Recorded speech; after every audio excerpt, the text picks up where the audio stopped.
So St. Lucie County, Steve, just moments ago saying mandatory evacuation order for barrier islands, mobile homes, low-lying areas. We're going to lift that, but let's keep it voluntary. What do you make of that? Yeah, I like that idea because now the threat of the strongest winds is on the West Coast, but we're still expecting some of those big feeder bands coming in and bringing us tropical storm force winds. But the threat of strong damaging winds at the coastline is dropping.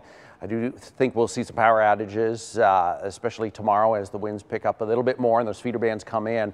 But the real core winds at this point are on the west coast of Florida and not so much here. And the storm isn't that far away, actually, at this point. It's right here at Category 3, and it is expected to strengthen even a little bit more with a landfall very near Key West and Lower Keys. That is tomorrow morning, and now bumped up a category. Then we get into Sunday at 8 p.m., 140-mile-an-hour winds very near the Fort Myers and just passing by Naples.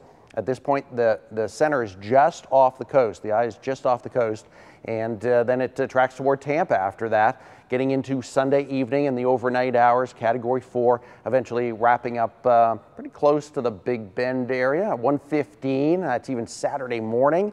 And then after that, it's a big rainmaker up through Kentucky and Tennessee and North Georgia, where it will dump more than likely some big rains. So there's a wider view across Florida with the track.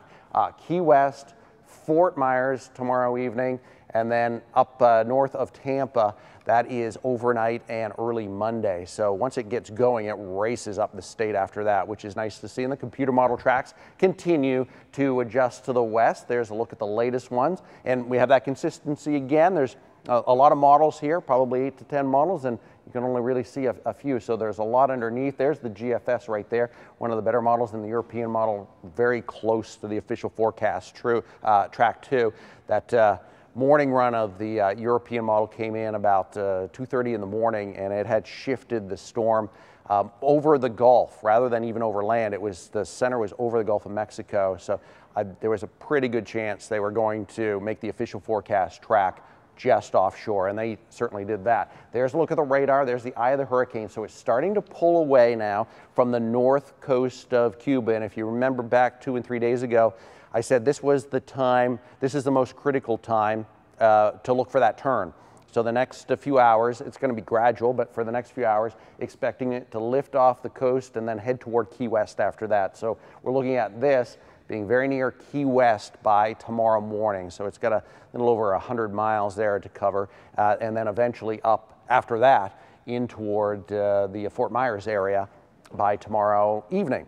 The chance for tropical storm force winds, so 39 miles an hour stronger, almost guaranteed around the lake, and we're about 80 to 90% at the coastline, and the hurricane force winds now down in the single digits along the coast. And that's why they've made that mandatory evacuation now voluntary along the barrier islands there, because there's still it's very unlikely that we're going to see hurricane force winds, perhaps hurricane force wind gusts above 74, but as far as sustained winds, looking less likely. And this certainly isn't a situation where we're looking at a Francis or a Jean or a Wilma coming in along the coast. I think our chances for strong winds around the lake remain, persistent south to north winds, piling some of that lake water around too.